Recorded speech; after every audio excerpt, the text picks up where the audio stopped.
Good morning વિદ્યાર્થી મિત્રો। આજે આપણે એકાઉન્ટની અંદર જે ચેપ્ટર નંબર 1 શેર મૂડીના હિસાબો જોઈ રહ્યા છે એની અંદર સ્વાધ્યાયનો દાખલા નંબર 7 જોવાનો છે, જે તમે જોઈ શકો છો નીચે।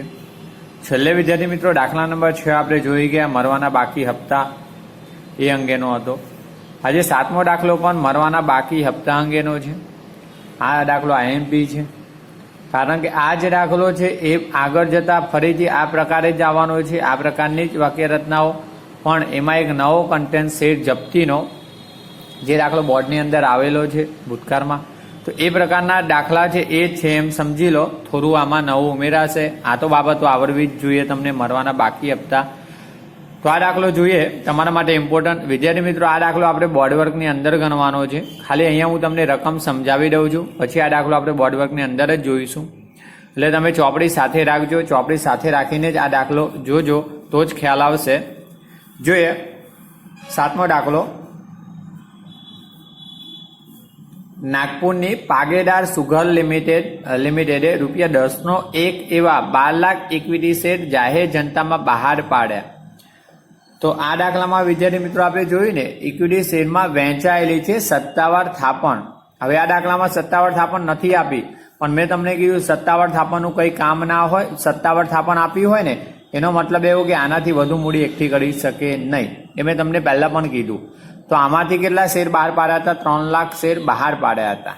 હવે આપણને બહાર પાડેલ શેર સીધા જાય પા દાખલામાં જુઓ તો શેરની મૂળ કિંમત 10 રૂપિયા, તો 12 લાખ શેર બહાર પાડ્યા। બહાર પાડેલ શેર આપણે ખાસ ધ્યાનમાં લેવાના। બીજું, હવે 12 લાખ શેર બહાર પાડ્યા એની સામે અહીંયા બીજી લાઈનમાં કંપનીને 13,50,000 શેર માટે અરજીઓ મળી, એટલે કે જાહેર જનતામાંથી 13,50,000 શેર માટે અરજીઓ મળી, તો બહાર પાડેલ શેર કરતા વધુ શેર માટે અરજીઓ મળી।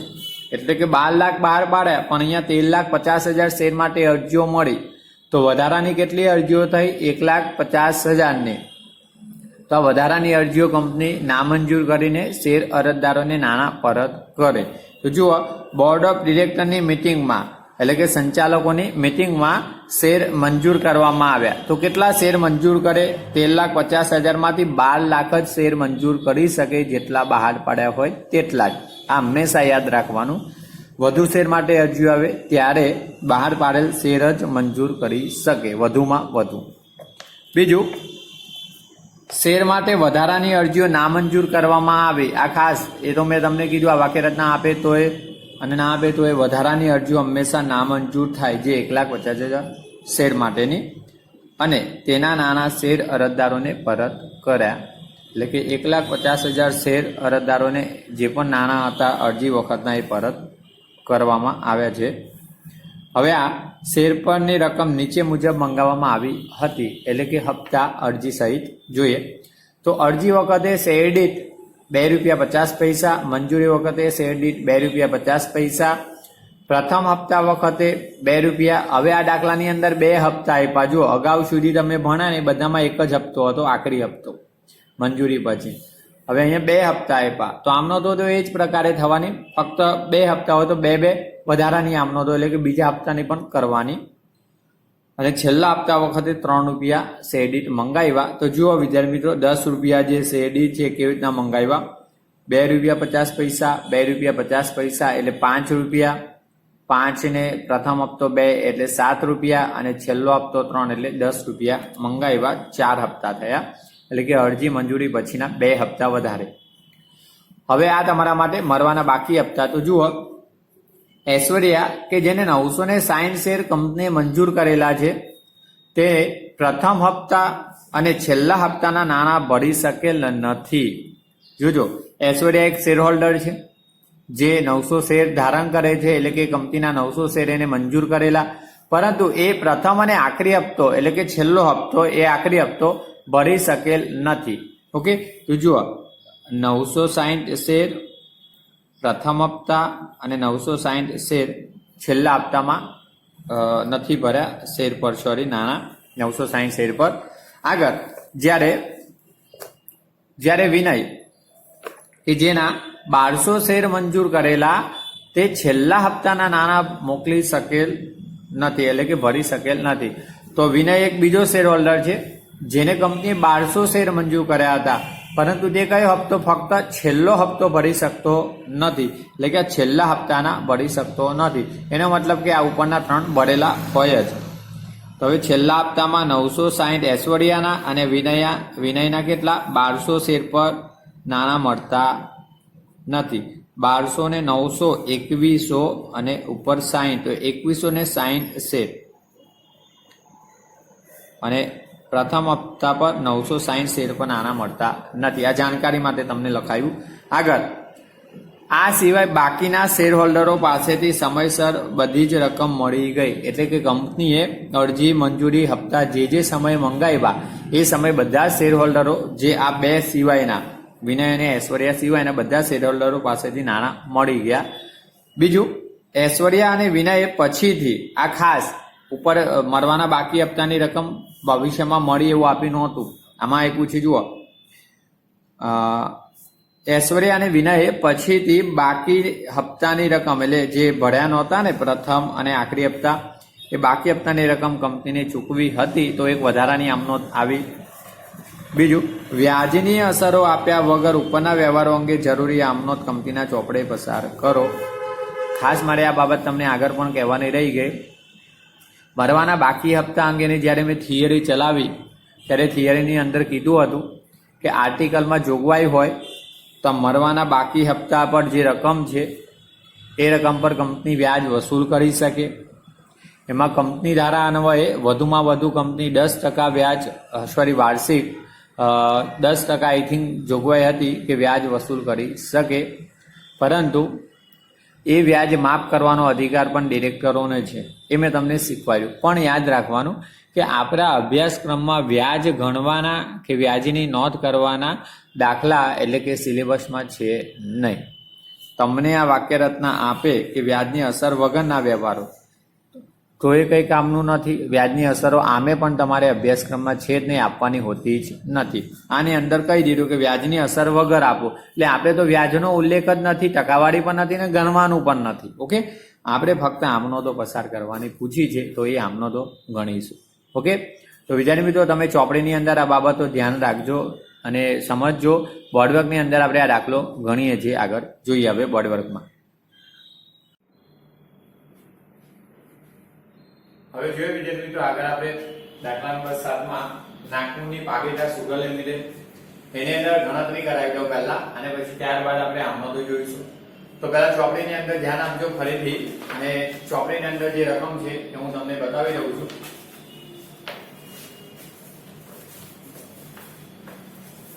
હવે જો પહેલા આપણે અરજી વખતે છે એમાં ગણતરી લઈશું. તો જુઓ, શેર અરજી વખતે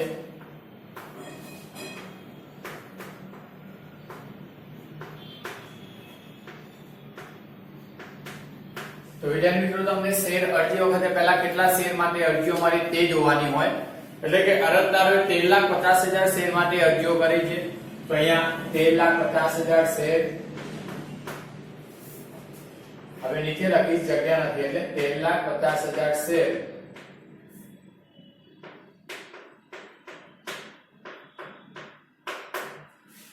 હવે અરજી વખતે કેટલા નાણાં મંગાવ્યા હતા? તો શેર દીઠ 2 રૂપિયા ને 50 પૈસા મંગાવ્યા હતા. તો 13,50,000 શેર અને 2 રૂપિયા ને 50 પૈસા. તો હવે તમને જે મળશે એ શેર દીઠ અરજી વખતે મળેલા નાણાં મળશે. તો જોઈએ, એટલે કે 13,50,000 અને 2 રૂપિયા ને 50 પૈસા એટલે 33,75,000 રૂપિયા મળશે. તો કુલ રકમ 33,75,000.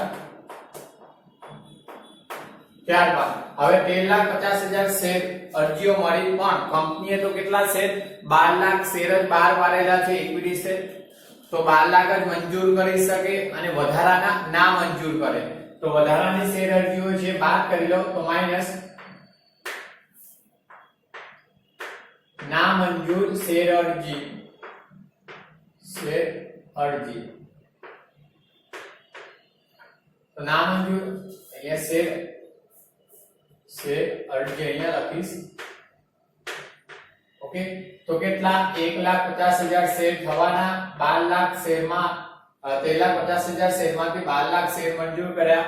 तो 1,50,000 જે શેર વધારાના છે એ ના મંજૂર કર્યા। હવે 13,50,000 શેર પર અરજી વખતે 2 રૂપિયા ને 50 પૈસા જે મંગાવ્યા હતા એ એમાંથી 1,50,000 શેર હોલ્ડરોને નાણાં પરત કરાય છે 2 રૂપિયા ને 50 પૈસા જે અરજી વખતે ભરેલા હોય તે। તો જોઈએ 1,50,000 1,50,000 ગુણ્યા 2 રૂપિયા ને 50 પૈસા એટલે 3,75,000 રૂપિયા આવશે વિદ્યાર્થી મિત્રો। અહીંયા 3,75,000 રૂપિયા ના નાણાં પરત કર્યા। હવે 33,75,000 માંથી 3,75,000 બાદ કરો એટલે 30 લાખ રૂપિયા મળશે। તો 30 લાખ રૂપિયા એ શેર મૂડી ખાતે તમારે રકમ લઈ જવાની, ઇક્વિટી શેર મૂડી ખાતે।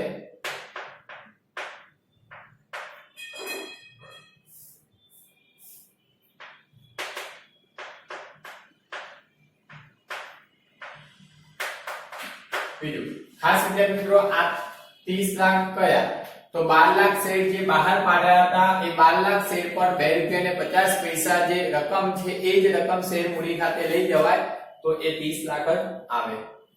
હવે બીજો મુદ્દો હતો મંજૂરી। તો અહીંયા વિદ્યાર્થી મિત્રો મંજૂરી જોઈ લઈએ। શેર મંજૂરી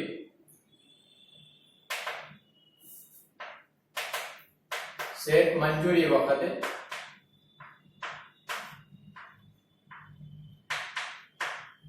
હવે કંપની પાસે કેટલા શેર વધ્યા છે 12 લાખ જે બહાર પાડ્યા હતા એટલા જ, કારણ કે વધારાની શેર અરજીઓ છે 1,50,000 પરત કરી નાખી નામંજૂર કરીને। તો હવે તમારા જે બાકીના હપ્તા હોય ને તે બહાર પાડેલા અને જે મંજૂર કરેલા છે 12 લાખ એ શેર પર જ લેવાના આવશે। આ યાદ રાખવાનું, બહાર પાડેલા એમાંથી જે મંજૂર થયા પૂરેપૂરા એ જ શેર પર મળે મંજૂરી હપ્તાઓની રકમ। હવે 12 લાખ શેર અને જો ચોપડીમાં મંજૂરી વખતે પણ 2 રૂપિયા ને 50 પૈસા જ મંગાવ્યા છે તો મંજૂરી પણ 2 રૂપિયા ને 50 પૈસા।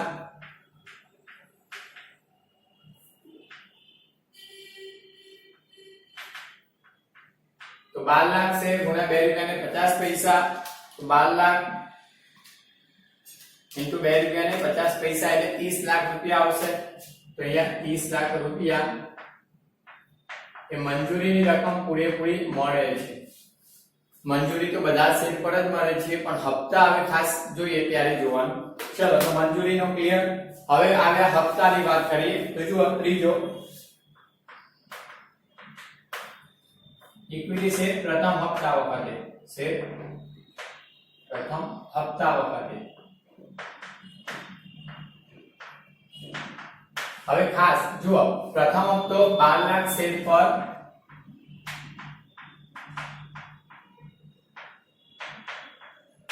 કેટલા રૂપિયા લેખે મંગાવવામાં આવે છે તો 2 રૂપિયા મંગાવ્યો છે પ્રથમ હપ્તો તો ગુણ્યા 2 રૂપિયા, તો 12 લાખ શેર ગુણ્યા 2 રૂપિયા તો બાજુ 24 લાખ રૂપિયા થયા।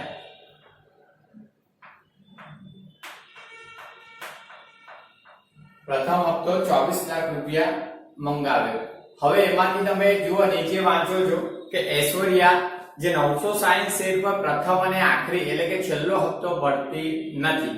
એટલે કે આપણે અહીંયા મેં લખાવી દીધું હતું તમને કે ઐશ્વર્યા 960 શેર પર પ્રથમ હપ્તો નથી ભરતી તો એ રકમ મળશે ને પ્રથમ હપ્તાની। તો આમાંથી માઈનસ મળવાના બાકી હપ્તા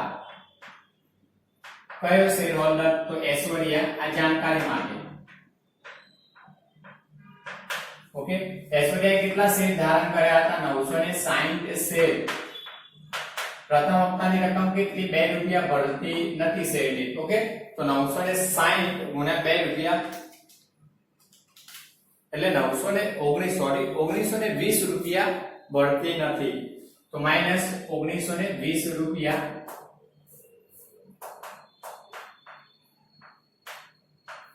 તો 24 લાખ માંથી 1920 રૂપિયા મળશે નહીં એ બાદ કરી લઈએ તો 24 લાખ માઈનસ 1920 રૂપિયા।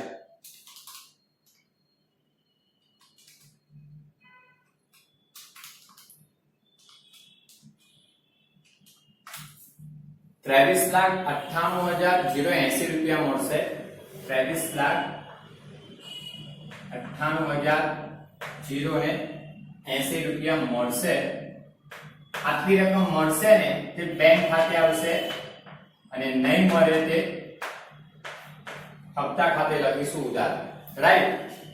જુઓ બીજી રીતના કહીએ તો 12 લાખ શેર હતા એમાંથી -900 ને શેર પર નહીં મળે તો બાકીના 11,99,040 શેર પર 2 રૂપિયા લેખે રકમ મળશે શેરની. તો એ તમને મળી જાય 23,98,080. બીજું વિદ્યાર્થી મિત્રો આ થયો પ્રથમ હપ્તો. હવે એ રીતના છેલ્લો હપ્તો પણ કેટલા 3 રૂપિયા મંગાવ્યો છે શેરથી 3 રૂપિયા. તો જોઈએ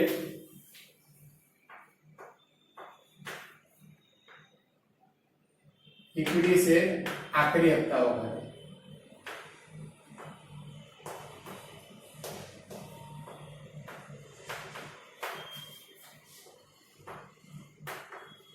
ઓકે, તો આખરી હપ્તો અહીંયા લખી આપું છું. તો આખરી હપ્તો કેટલા શેર પર? 12 લાખ શેર પર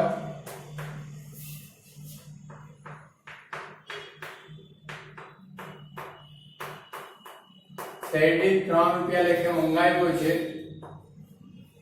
તો 12 તરી 36 લાખ રૂપિયા મળે. 12 લાખ શેર ગુણ્યા 3.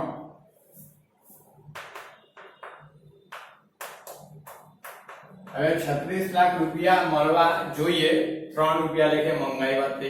પણ હવે સાથે એવું પણ આપ્યું એસોરિયા તો પ્રથમ હપ્તો જ નથી ભરતી તો છેલ્લો હપ્તો ભરવાની નથી અને અંદર આપ્યું છે છેલ્લો હપ્તો ભરતી નથી. હવે બીજો એક શેર હોલ્ડર વિનય છે અને વિનયે કેટલા શેર ધારણ કર્યા છે? 1200 અને 1200 શેર પર છેલ્લો હપ્તો ભરતો નથી. એટલે બે શેર હોલ્ડરો છે જે છેલ્લો હપ્તો નથી ભરતા. તો માઈનસ હવે આ 12 લાખ શેર માંથી જે છેલ્લો હપ્તો નથી મળતો તે માઈનસ મળવાના બાકી હપ્તા. કયા કયા શેર હોલ્ડરો? તો અહીંયા વિનય અને એસોરિયા. તો બંનેના શેર જુઓ 960 શેર અને પ્લસ 1200 શેર એટલે કુલ તો મેં ચોપડીમાં ટોટલ લખ્યું છે 2160 શેર. તો બંનેના શેર થયા 2160 શેર ગુણ્યા 3 રૂપિયા લેખે નથી મળતો છેલ્લો હપ્તો ગુણ્યા 3 રૂપિયા. તો 2160 શેર ગુણ્યા 3 રૂપિયા એટલે 6480 રૂપિયા મળશે નહીં.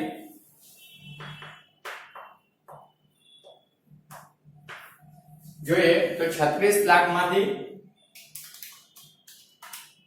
6480 રૂપિયા મળશે ને બાદ કરી લઈએ તો 35,93,520 રૂપિયા મળશે.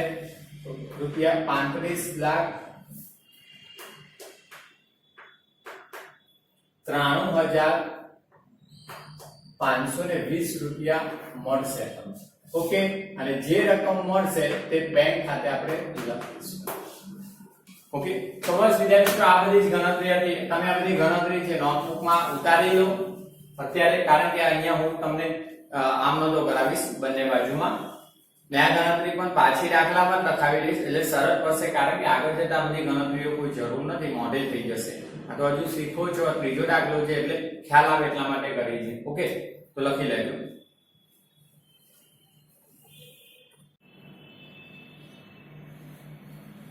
હવે વિદ્યાર્થી મિત્રો આપણે આમનો તો જોઈ લઈએ.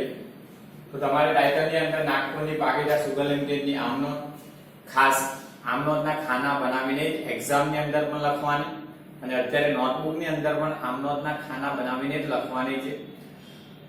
ખાસ સ્કૂલના વિદ્યાર્થીઓને કે ખાના વગરની જો તમે આમનોંધના જો દાખલા ગણીને નોટબુક આપશો તો હું ફરીથી લખવા આપી દઈશ. એટલે ખાના બનાવીને જ લખવાનું છે. જોઈએ હવે વિદ્યાર્થી મિત્રો આમનોંધની અંદર ખાસ જોઈએ તો પહેલા આપણે અરજીની જે આમનોંધો છે એ કરી લઈશું ક્રમવાઇઝ. તમે જોયું છે અગાઉથી તે રીતના. તો જુઓ પહેલા આપણે અરજીની આમનોંધો કરીશું. અરજી વખતે જે 2 રૂપિયા ને 50 પૈસા મંગાવ્યા છે. તો જુઓ નંબર 1. હવે તારીખના ખાનામાં આપણે નંબર આપીશું, કારણ કે આપણે તારીખ વાળા દાખલા નથી, અંદર 1-2 દાખલા આપ્યા છે તારીખ વાઇઝ, તો એ તારીખ પ્રમાણે લઈશું. પહેલો વિદ્યાર્થી મિત્રો જ્યારે 13,50,000 શેર માટે અરજીના નાણાં મળે ત્યારે પહેલી આમનોંધ આવશે. પહેલી આમનોંધ હંમેશા અરજીના નાણાં મળે તે જ આવે. તો આમનોંધ થશે બેંક ખાતે ઉધાર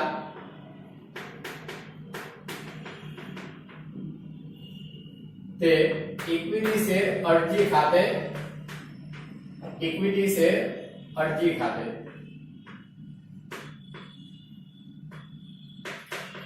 તો વિદ્યાર્થી મિત્રો આપણે ગણતરી પણ લખીને અહીંયા પણ લખાવી દઉં કે 13,50,000 શેર પર શેર દીઠ અરજી વખતે 2 રૂપિયા ને 50 પૈસા લેખે રકમ મંગાવી તો એ નાણાં મળે તે થશે. તો 13,50,000 શેર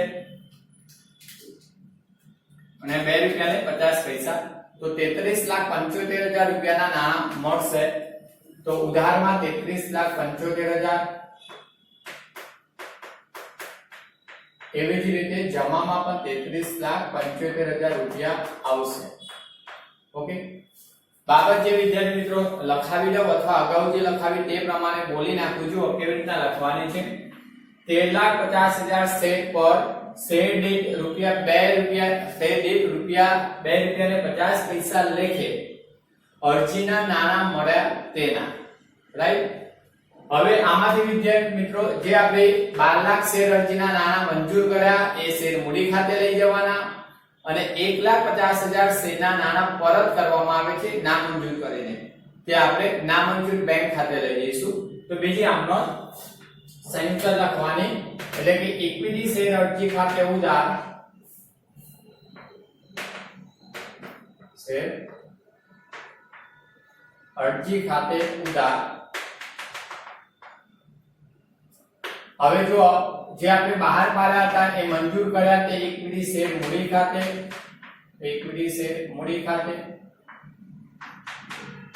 જે નાણાં પરત કરો ત્યારે ઇક્વિટી શેર અરજી ખાતે ઉધાર તે ઇક્વિટી તે બેંક ખાતે નામંજૂર કરીને નાણાં પરત કરવામાં આવે તો એટલે બેંક શિલ્લક ઘટે.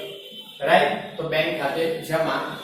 હવે જે મિત્રો અરજી ખાતે કઈ રકમ તો તે 33,75,000 જે મંજૂર કરેલ અને નામંજૂર પરત કરવાની છે તે. હવે આમાંથી વિદ્યાર્થી મિત્રો મૂડી ખાતે કઈ રકમ લઈ જવાની તો જે 12 લાખ શેર બહાર પાડ્યા હતા એ રકમ 12 લાખ શેર ગુણ્યા 2 રૂપિયા ને 50 પૈસા 12 લાખ શેર ગુણ્યા 2 રૂપિયા ને 50 પૈસા. તો બાજુ 24 અને 12 × 60 એટલે 6 લાખ. તો 30 લાખ આપણે ગણતરી કરી હતી. 30 લાખ રૂપિયા આવે. કેલ્સીનો ઉપયોગ કરવાનો તમારે ફરજિયાત. બીજી વાત વિદ્યાર્થી મિત્રો બેંક ખાતે જે અરજીના નાણાં પરત કરો તો તમે કેટલા શેર માટે 1,50,000 શેર અરજીના નાણાં પરત કરો છો અને એ પણ 2 રૂપિયા ને 50 પૈસા લેખે. તો આ બાબત વિદ્યાર્થી મિત્રો આપણે અગાઉ ગણતરી કરી ના કરો ને આ રીતના પણ તમે લખી આપો છો તો ચાલે છે.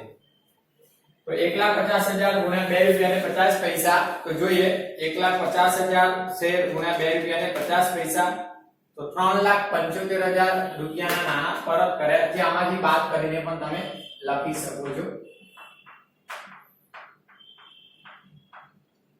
બીજું એક્ઝામમાં તમે આગળ જે ગણતરી કરી એવી ગણતરી લખીને જો દાખલો સીધી આમનો તો લખી દેશો એટલે કે આ ગણતરી વગર તો એ ચાલશે.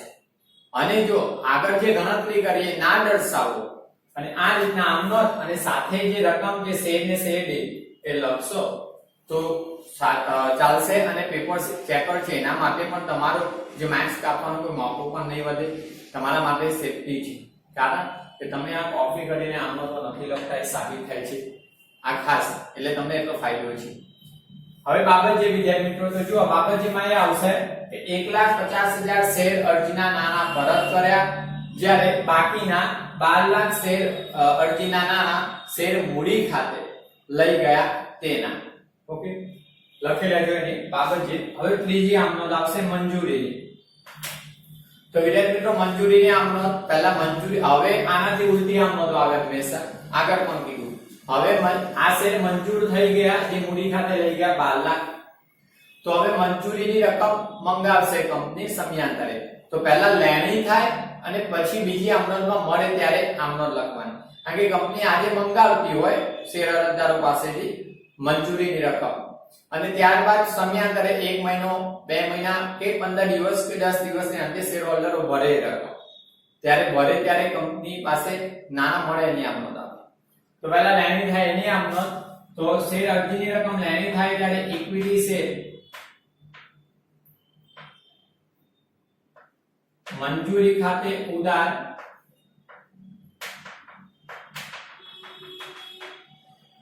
તે ઇક્વિટી શેર મૂડી ખાતે રકમ તો રકમ માટે થોડું આ પાછળથી લખવું જોઈએ એટલે આગળ રકમ દર્શાવી શકાય તે ઇક્વિટી શેર મૂડી ખાતે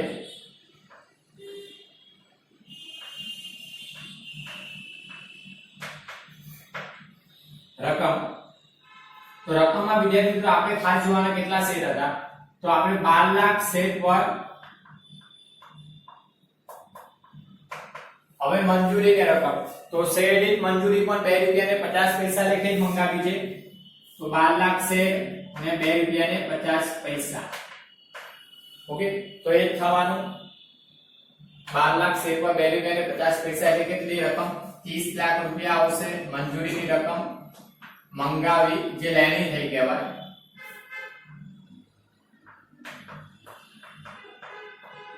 હવે વિદ્યાર્થી મિત્રો બધા શેર હોલ્ડરોએ મંજૂરીની રકમ ભરી છે તો એની આમ નોંધ આવશે પહેલાની બાબત જે કહી નાખું તો આની બાબતમાં એ આવશે કે મંજૂરીની લેણી રકમ 12 લાખ શેર પર શેર દીઠ 2 રૂપિયા ને 50 પૈસા લેખે મંજૂરીની રકમ લેણી થઈ તેના અથવા મંગાવવામાં આવી તેના હવે વિદ્યાર્થી મિત્રો આ રકમ મળે ત્યારે આમ નોંધ આવશે તો એ આમ નોંધ જોઈએ ઉપર ચાર નીચેથી કપાઈ જાય તો ઉપરથી લખી આપું છું તો જુઓ ચોથી આમ નોંધ મંજૂરીની લેણી રકમ મળે ત્યારે બેંક ખાતે ઉધાર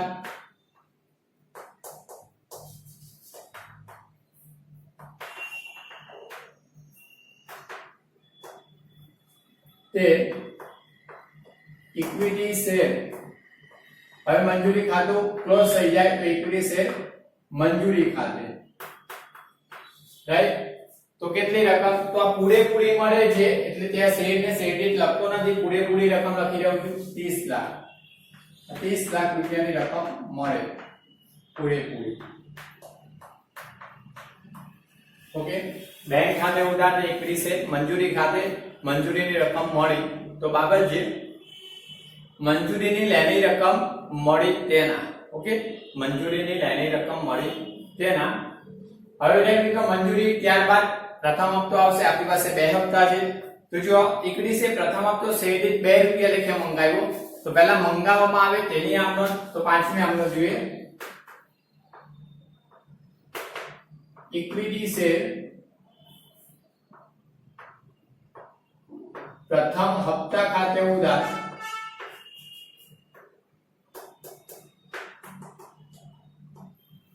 તે હવે અહીંયાથી લખું જમા ખાતું એટલે અહીંયા આપણે શેર દીઠ રકમ લખતા ભાવે અહીંયા ઓકે તે ઇક્વિટી શેર મૂડી ખાતે રાઈટ હવે જેમ મિત્રો આની જેમ પહેલા લેણી થાય ત્યારબાદ મળે તો લેણી થાય એની રકમ તો હવે તમારા 12 લાખ શેર પર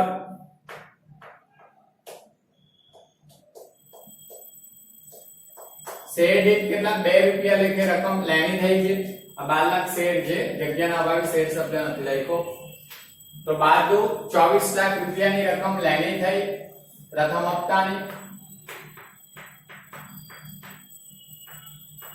24 લાખ રૂપિયા આવશે રાઈટ હવે જે મિત્રો આ લેણી રકમ જે 12 લાખ શેર પર થઈ કોણ હતું એમાંથી એક શેર હોલ્ડર એસવડિયા જે 960 શેર પર પ્રથમ હપ્તો ભરતી નથી તો હવે મરવાના બાકી હપ્તા સિવાય બાકીના શેર પર મળે તે જોઈએ અને મરવાના બાકી હપ્તા આપણે મરવાના બાકી હપ્તા ખાતું ઊભું કરવાની પદ્ધતિથી દર્શાવીશું જે લાસ્ટ દાખલો શીખ્યા એમ તો આપણે દર્શાવીશું મરવાનો બાકી હપ્તો તો જો બીજા મિત્રો બાકીની રકમ મળે ત્યારે બેંક ખાતે ઉધાર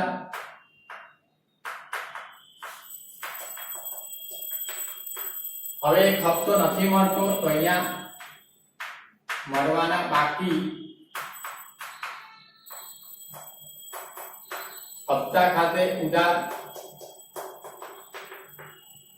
અને તે ઇક્વિટી શેર પ્રથમ હપ્તા ખાતું ક્લોઝ થઈ જશે તો ઇક્વિટી શેર પ્રથમ હપ્તા ખાતે જમા. હવે પ્રથમ હપ્તો કેટલા રૂપિયાનો 24 લાખ રૂપિયાનો જે લેણો થયો હતો તે રકમ 24 લાખ રૂપિયા. હવે આપણે જોયું વિદ્યાર્થી મિત્રો એમાંથી એશ્વર્યા 960 શેર માં નથી ભરતી તો એશ્વર્યાના 960 શેર અને શેર દીઠ કેટલા તો પ્રથમ હપ્તો 2 રૂપિયા લેખે નથી ભરતી તો જોઈએ 960 શેર ગુણ્યા 2 રૂપિયા એટલે 1920 રૂપિયા નથી મળતા પ્રથમ હપ્તાના 1920 રૂપિયા. હવે મિત્રો 24 લાખ માંથી 1920 રૂપિયા નથી મળતા એ બાદ કરીને બાકીની રકમ મળે તે દર્શાવીએ તો બાકીની 23,98,080 રૂપિયા મળશે તો અહીંયા 23,98,080 આ મળશે રકમ. ઓકે બીજું વિદ્યાર્થી મિત્રો આ રકમ તમારે બાદ કરી જે લેણી રકમ થઈ હોય ને એમાંથી નહીં મળેલ હપ્તો જે મળવાનો બાકી બાદ કરીને મળેલ રકમ લખી શકો બેંક ખાતે. બીજું તમારે શેરની ચેક કરવી હોય તો એ બતાવી દો. જુઓ હવે તમારે જુઓ 12 લાખ શેર પર 2 રૂપિયા લેખે 24 લાખ રૂપિયા લેણી થઈ હતી પ્રથમ હપ્તાની.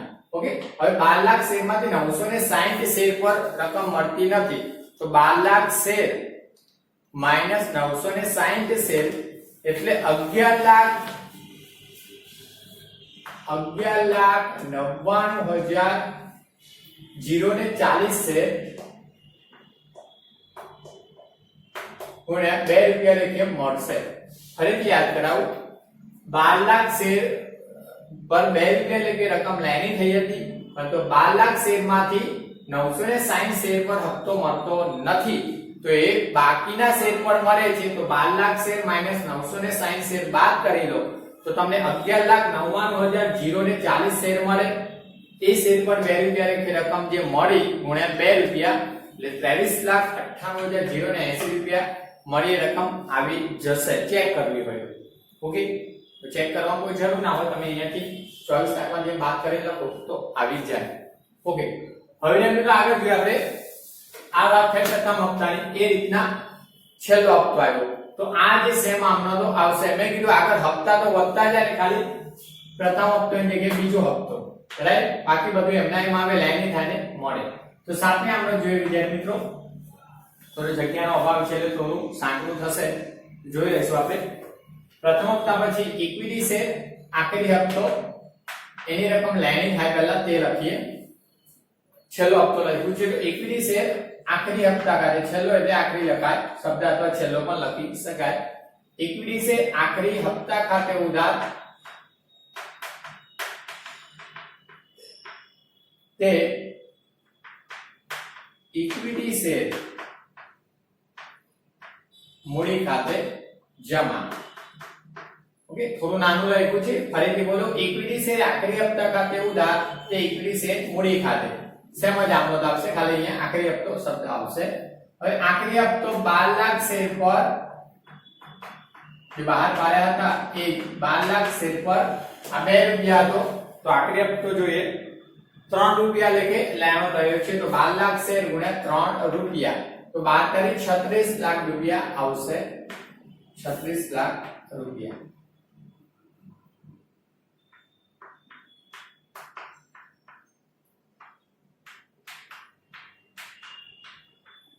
હવે જે મિત્રો તમે જોઈ શકો છો બાબત જે સોરી આની પણ બાબત જે રહી ગઈ બોલી નાખું આની બાબત છે એશ્વર્યાના 960 શેર સિવાય બાકીના શેર પર પ્રથમ હપ્તાની રકમ મળી તેના રાઈટ. હવે આની બાબત છે તો બહુ સરળ છે 12 લાખ શેર પર શેરથી 3 રૂપિયા લેખે છેલ્લો હપ્તો અથવા આખરી હપ્તાની રકમ લેણી થઈ તેના. ઓકે લેણી થઈ તેના. હવે આ રકમ મળે ત્યારે અને એમાંથી 2 શેર હોલ્ડરો ભરતા નથી તે બાકી હપ્તા ખાતે આપણે ઉધારીશું.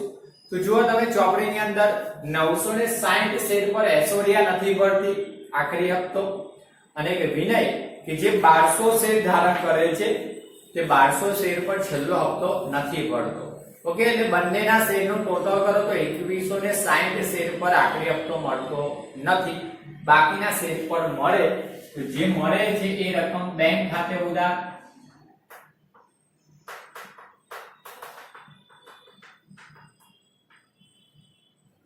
નથી મળતો તે મળવાના બાકી હપ્તા ખાતે ઉધાર,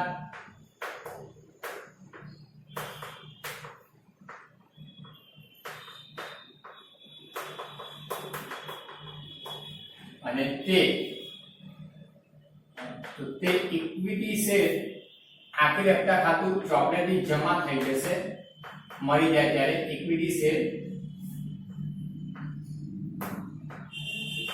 આખરી હપ્તા ખાતે જમા. રાઈટ. હવે જે મિત્રો આખરી હપ્તો કેટલો 12 લાખ શેર પર 3 રૂપિયા લેખે, એટલે કે જે રકમ છે તે લખવાની 36 લાખ રૂપિયા રકમ લેણી થઈ હતી.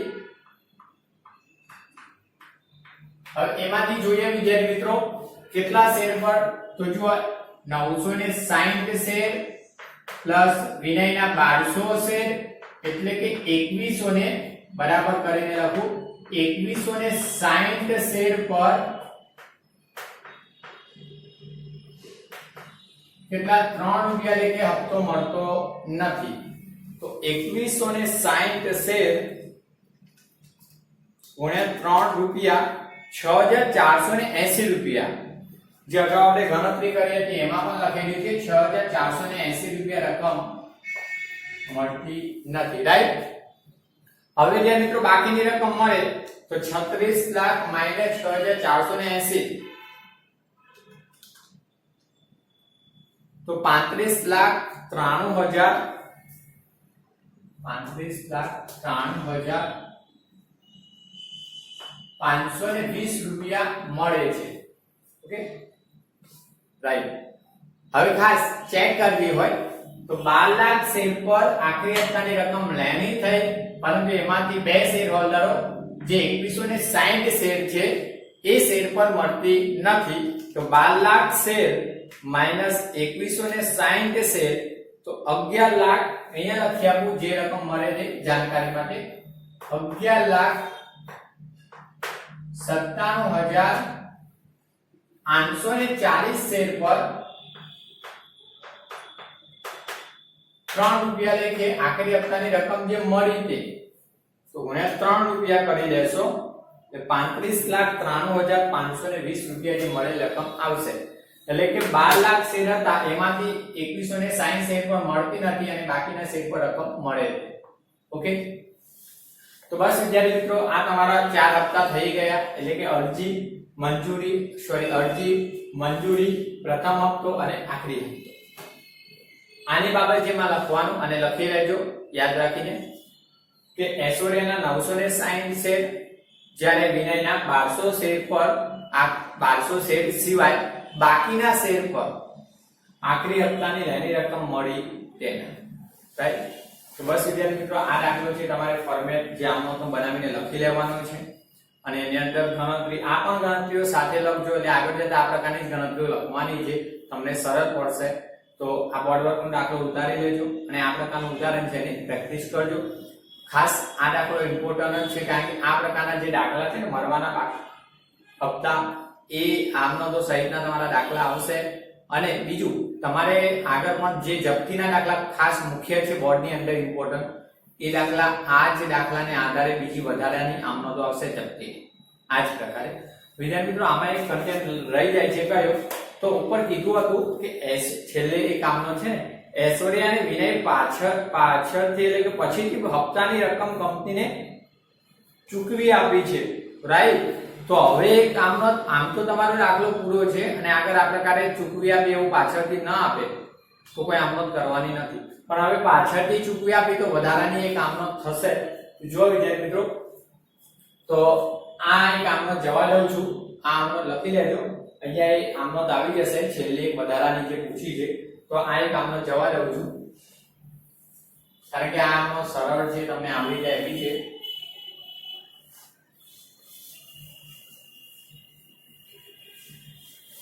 હવે વિદ્યાર્થી મિત્રો તમને 9 નંબરની આમ નોંધ આ ભાગ્યે જ આવશે આ આમ નોંધ ક્યારે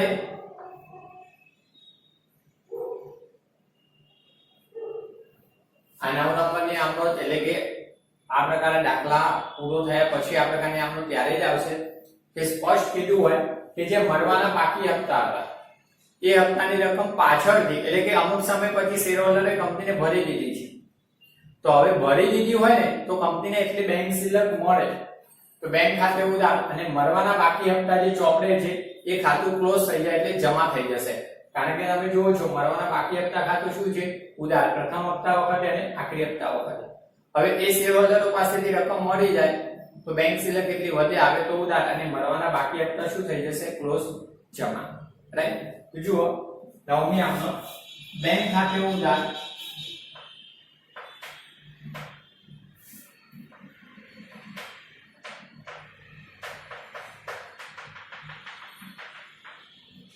તે મળવાના બાકી હપ્તા ખાતે હવે બે હપ્તા પ્રથમ હપ્તો અલગથી લખો અને છેલ્લો હપ્તો પણ અલગથી લખો તોય ચાલે સંયુક્ત લખો તો પણ ચાલશે સંયુક્ત લખી દેવાની જુઓ પ્રથમ હપ્તાની રકમ જ આપણે અહીંયા શેર અને શેરની સંખ્યા દર્શાવી તે રકમ છે એ જ લખી દઈએ તો પ્રથમ હપ્તો કેટલા રૂપિયાનો 1920 રૂપિયાનો અને બીજો હપ્તો જુઓ બંનેના 2160 શેર પર 3 રૂપિયા લખીએ જે રકમ છે 6480 રૂપિયા તો પ્લસ 6480 રૂપિયા છેલ્લો ઓકે તો બંને જોઈએ ટોટલ 1920 રૂપિયા અને 6480 રૂપિયા એટલે 8400 રૂપિયા રકમ મળી ગઈ બંને હપ્તાની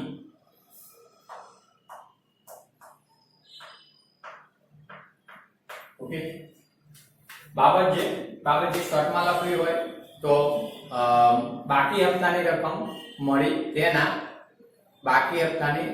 મળી તેના અથવા જો એને ડિટેલમાં લખ્યું હોય તો ઐશ્વર્યાના 960 શેર પર જ્યારે વિનયના 1200 શેર પર હપ્તાની બાકી રકમ મળી તેને લખી શકાય બસ વિદ્યાર્થી મિત્રો બસ આ છેલ્લે કામનો લઈ ગઈ હતી અને સારું યાદ આવી ગઈ તો પૂરી થઈ ગઈ કારણ કે આ પ્રકારની આપણે આગળ જતા ભાગ્યે જ આવશે જનરલી તમારી લાઈન થાય મળે અથવા મળવાની બાકી હોય ત્યાં સુધી જ લખવાની આવશે ઓકે તો લખી લેજો હવે બોર્ડ પર